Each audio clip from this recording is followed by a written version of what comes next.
Olá! Hoje a gente vai mergulhar num texto bem fundamental do Novo Testamento, o livro de Tiago. A nossa fonte aqui é uma análise bem completa, chamada Uma Análise Aprofundada do Livro de Tiago, Fé em Ação. Isso aí, um livro bem interessante. E o autor Tiago, a história dele é curiosa, né? Dizem que é o irmão de Jesus. E ele, não acreditou de primeira durante o ministério de Cristo. Exato. Ele só se tornou um líder importante lá em Jerusalém depois da ressurreição. Acho que isso dá uma autenticidade diferente para a escrita dele, sabe? Com certeza. Uma visão de quem passou por uma transformação mesmo. E o livro em si é considerado um dos mais antigos do Novo Testamento. Talvez ali de 45 depois de Cristo. Sim, bem no comecinho. E a marca registrada dele não é tanto a teologia abstrata, mas a praticidade. É um chamado para fé em ação, como o título da análise já diz. É bem isso. Então, a nossa missão aqui hoje é tentar destilar a essência dessa fé prática. Quais são os pontos-chave que essa análise levanta sobre viver a fé no dia a dia, ainda mais quando surgem desafios? Olha, a ideia é focar nesses temas centrais que a análise traz, né? Tipo essa relação vital entre o crer e o fazer. Como lidar com provações. O peso das palavras, que é enorme. A importância da humildade, de não ter favoritismo, e também o poder da paciência e da oração. É quase um guia prático para a autenticidade da fé. Legal. Bom, vamos entrar nos temas então. Um que sempre gera muita conversa é aquela frase forte.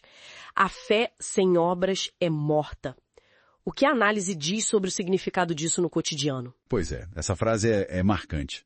O ponto central que a análise destaca é que a fé genuína, a fé de verdade, ela naturalmente vai produzir boas ações. Ah, então não são as obras que salvam? Não. De jeito nenhum. As obras não salvam, mas elas são a evidência, o sinal visível de que a fé está ali, viva, ativa. A análise até cita exemplos clássicos, como Abraão e Raabe. Certo. Eles demonstraram essa fé ativa.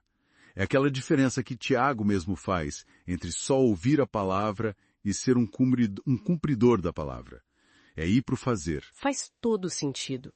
E falando em prática, em desafios, logo no comecinho do livro, ele fala algo que parece meio contraintuitivo. Ter alegria nas provações. Como a análise aborda isso? Soa estranho mesmo, mas a perspectiva que o texto traz é que as provações, as dificuldades, elas na verdade testam e refinam a nossa fé. Vão produzindo perseverança. E tem um ponto crucial aí. Tiago 1, versículos 5 e 6. Deus promete dar sabedoria para quem pede com fé, sem duvidar, para conseguir atravessar essas dificuldades. E ele dá como? Diz que ele dá liberalmente e não censura. Ou seja, com generosidade, sem ficar criticando a gente por pedir ajuda. É um convite à confiança mesmo. Entendi. É uma mudança de perspectiva importante. Agora, outro ponto que a análise deve destacar bem é o capítulo 3, sobre a língua. As metáforas são, fortíssimas. São mesmo. O pequeno freio que controla um cavalo enorme, ou aquela faísca que incendeia uma floresta inteira. Exato. Mostra o poder imenso, né? Tanto para construir quanto para destruir que as nossas palavras carregam. E controlar a língua acaba sendo um sinal de maturidade espiritual. A análise que a gente está usando, ela faz um contraste interessante.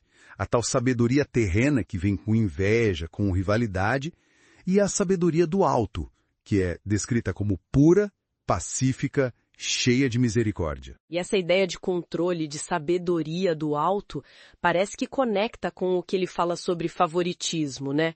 A acepção de pessoas. Totalmente conectado. Tiago condena isso diretamente sem meias palavras. Tratar as pessoas de forma diferente por causa de riqueza ou status social. Ele chama isso de pecado. É bem direto. Muito. E isso se liga a um chamado maior, que é o da humildade perante Deus. A análise ressalta aquela promessa, né? Deus resiste aos soberbos, mas dá graça aos humildes. E tem também aquele alerta contra a amizade do mundo, que ele coloca como inimizade contra Deus. É um chamado para ter prioridades claras. Certo.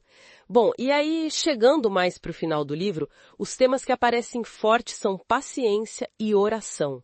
Como a análise amarra isso? No último capítulo, Tiago encoraja a paciência, especialmente na espera pela vinda do Senhor, mesmo diante das adversidades. Ele lembra o exemplo dos profetas de Jó, gente que aguentou firme. Uhum. E ele também enfatiza muito o poder da oração. A oração fervorosa da pessoa justa. Cita até o exemplo de Elias. Elias, sim. E tem um senso de comunidade muito forte ali, que a análise também destaca.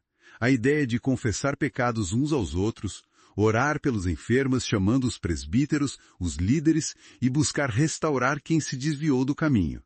É uma fé vivida em conjunto, sabe? Cuidando uns dos outros. Que legal. Então, para a gente ir amarrando, o que fica desse mergulho no livro de Tiago, segundo essa análise? Parece um chamado bem vigoroso, né? Para a fé não ser só conceito. Exatamente.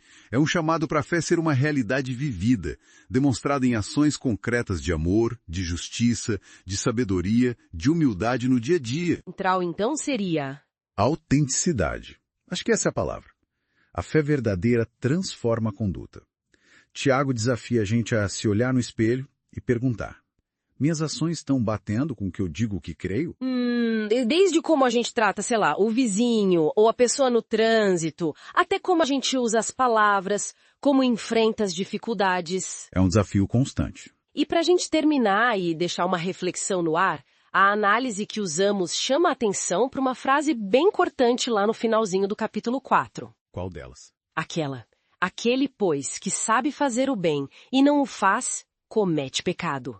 Isso é pesado.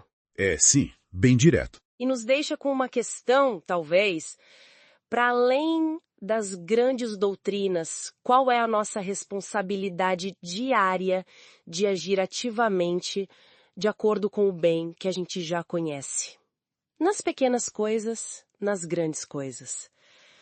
Como essa omissão silenciosa, esse deixar de fazer, impacta a nossa vivência da fé? Uma ótima pergunta para a gente continuar pensando.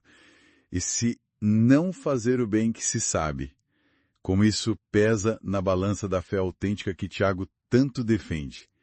Fica aí a reflexão.